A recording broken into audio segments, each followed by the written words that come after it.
Tonight, they're off and running.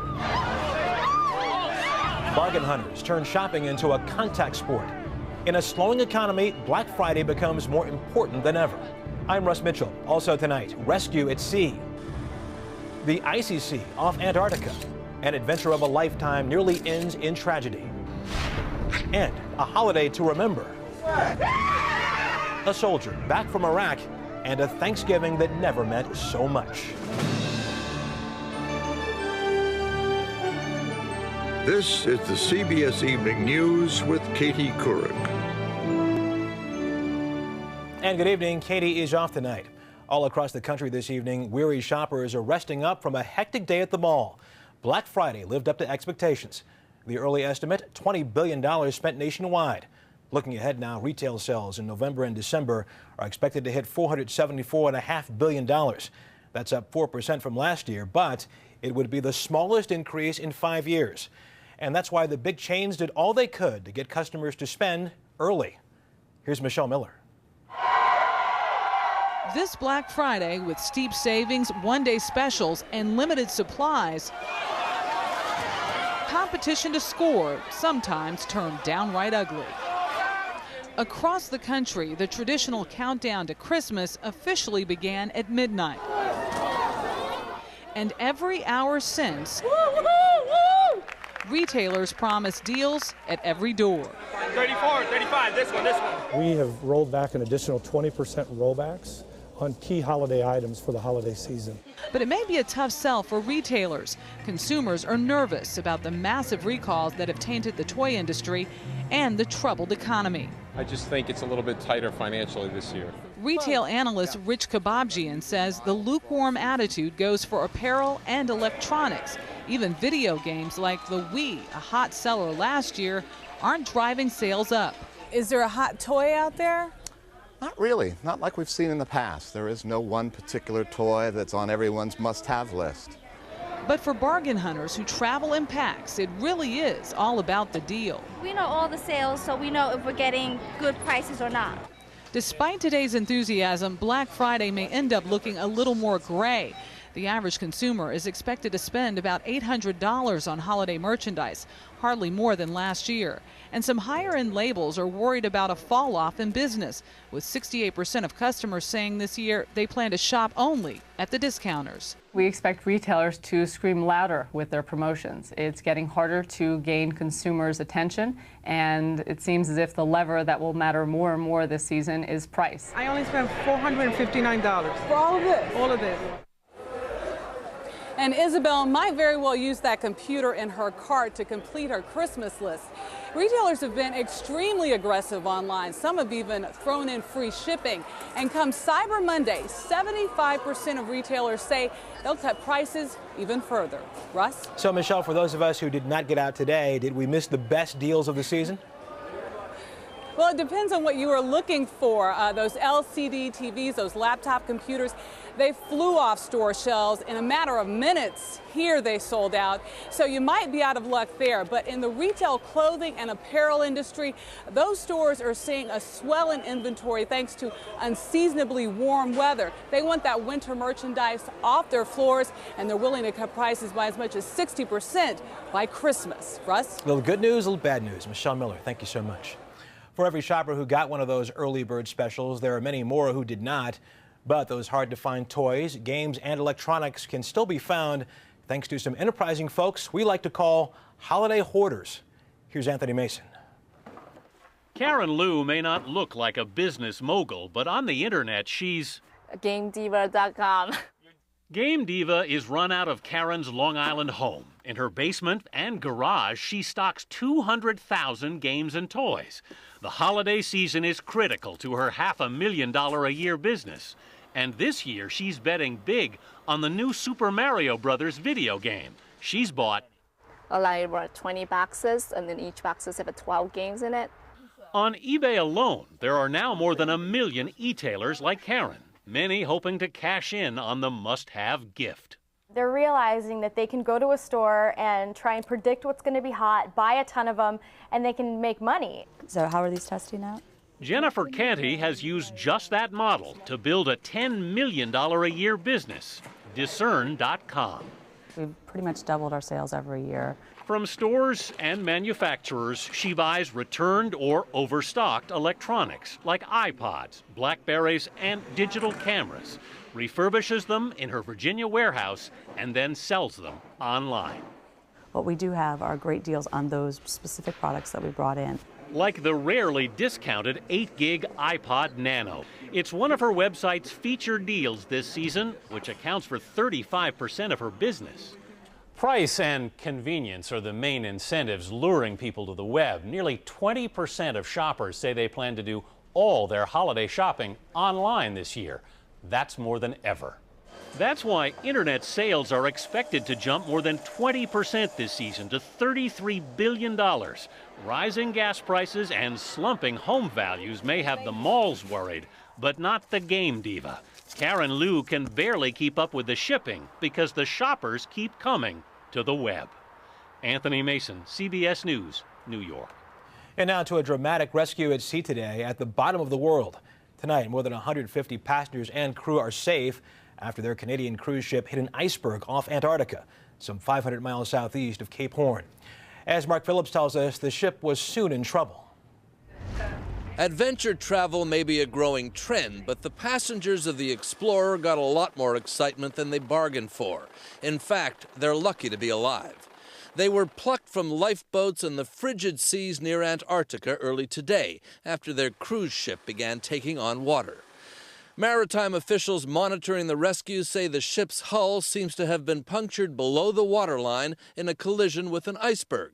The resulting hole, described as the size of a fist, and possible cracking along the hull allowed water to flood multiple compartments, causing her to list dramatically.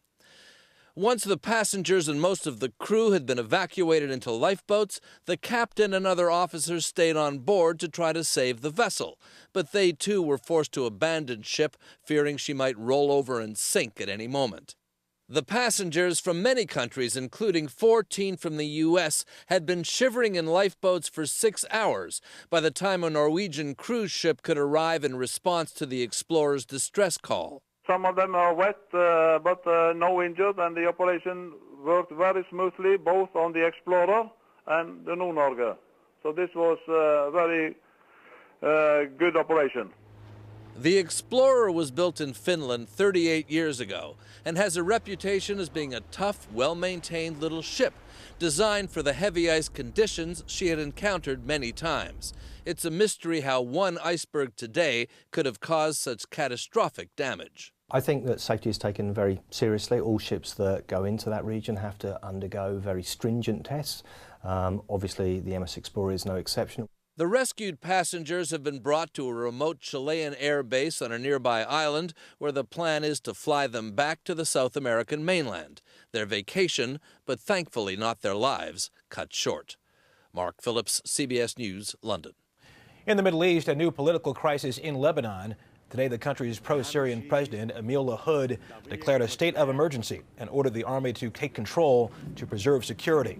The move came just hours before he left office with no successor chosen. The Lebanese parliament is responsible for choosing a new president, but so far has been deadlocked. And this medical note this evening, today government health regulators recommended new warning labels for 2 flu drugs, Tamiflu and Relenza. That's after youngsters taking them exhibited bizarre behavior, including hallucinations and convulsions. 25 children have died while taking Tamiflu, most of them in Japan. No deaths have been connected with Relenza. There is more CBS News ahead, including home for the holiday, a Thanksgiving surprise one soldier's family will never forget.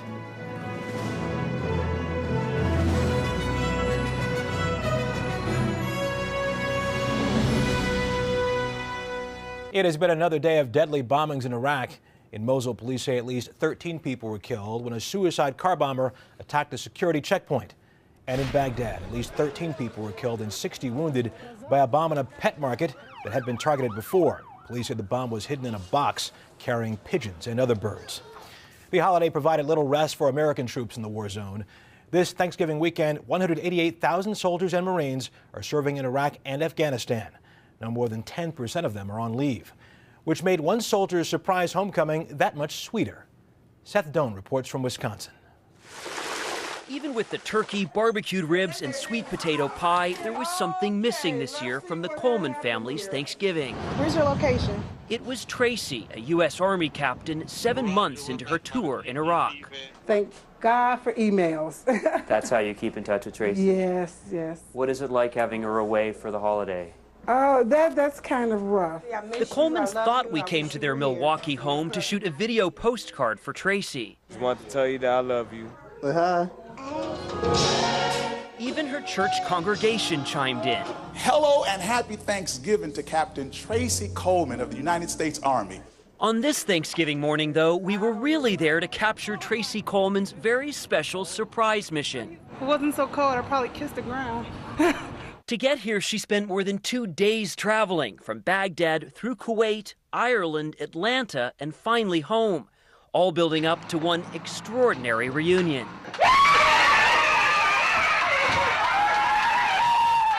It feels wonderful.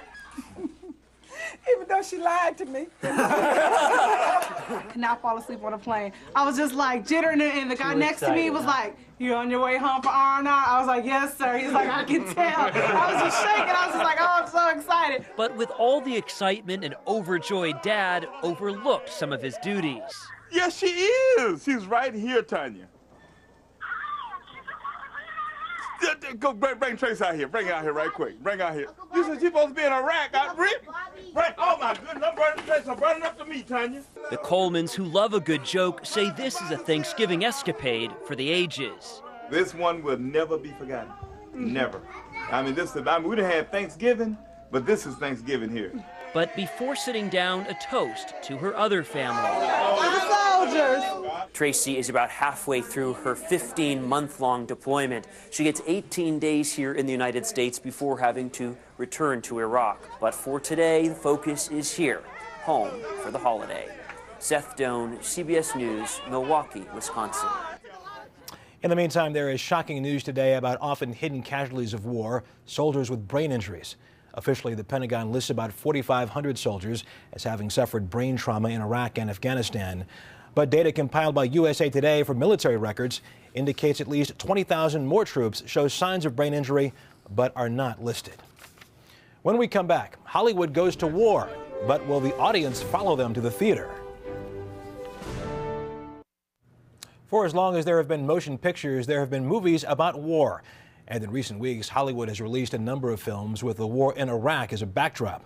But as Jeff Greenfield reports, these movies have little in common with those of past generations. In another time, Hollywood proudly went to war.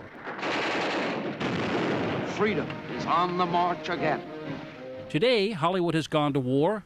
Shouldn't send heroes to places like Iraq. Against the war. I hated it over there. And Brian De Palma's Redacted. Right, I don't trust anybody over here. Americans rape and murder Iraqis. In Paul Haggis's In the Valley of Elah, Tommy Lee Jones tries to unravel the mystery of his soldier son's death. What would he have against my boy? In Rendition, the broader war on terror comes under fire. My wife is American.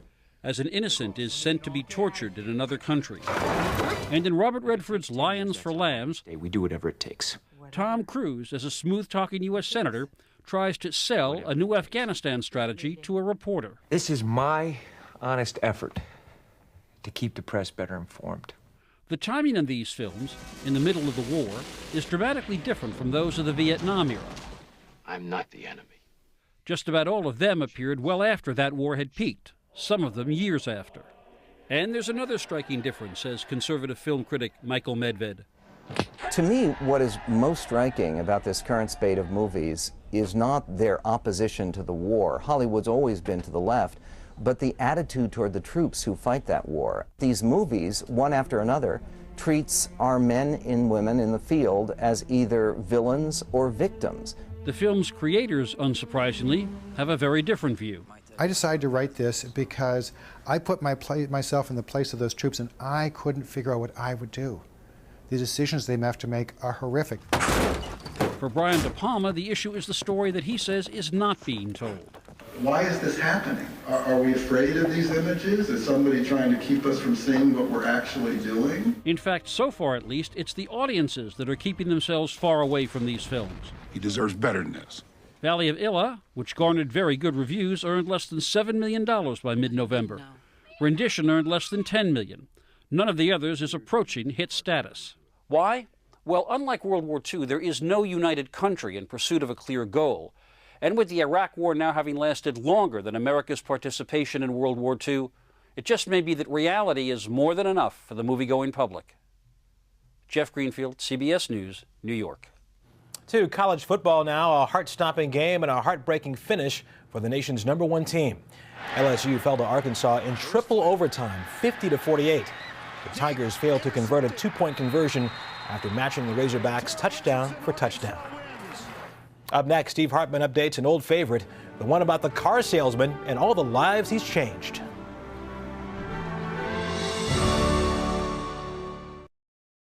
We end now, as we do each Friday night, with Assignment America. Tonight, an encore from Steve Hartman. He revisits a car dealer with an unusual method of hiring workers. And there's quite an update. Car salesmen get called a lot of things. Living saint, rarely one of them. And yet I believe that's just what I found at a Chevy dealer outside Portland, Oregon. This Corey can help you. His name is Corey Holtzlander. There's no bad men. There are no bad men on the planet. There's just those that are lost. By all accounts, this married father of two has always had a good heart. But it swelled to greatness after a series of 3 chance encounters at work. The first, about a year ago.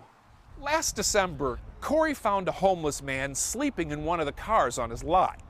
But instead of giving this guy the boot, Corey gave him a cup of coffee, talked to this guy for 2 hours, and eventually helped him find an apartment. It was such an amazing story. That homeless guy told this homeless guy.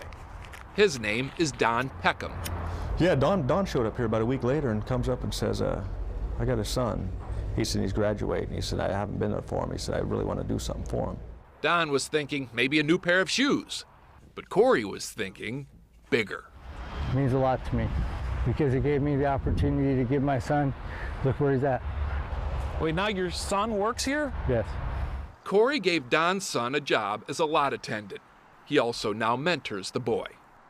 Again, such an unbelievable story. It just doesn't happen. Don passed it on to this guy he met in jail, Sean Wood, a former meth addict and convicted thief. He's given me a second chance. Corey gave Sean a sales job and a car to get to work. The guy's just out of jail. You don't know him from Adam, and you give him a job selling cars? What's my other choice? To not give him a job. That would be the wrong thing to do. That would be the wrong thing. Here's a man in front of me asking for help, and I say no. Every third call, a lot of people wanted to talk to Corey. In total, about 50 people have come to Corey for help. I'll see you later, James. In some ways, it's been a real sacrifice. How much money do you think you've spent out of your own pocket? Everything we have. But in other ways, Corey says it's paying off in spades. It's been 2 months now since we first told that story, and so much has happened since. Don? Yeah. You know what you're doing?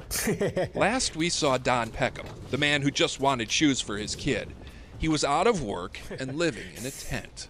There you are. This is what I do now, instead of holding the sign on the freeway. The people at West Coast Sand and Gravel saw our story and offered Don a job cleaning up their shop. But he was such a hard worker, they're now training him to be a diesel mechanic. But here is the brightest news of all.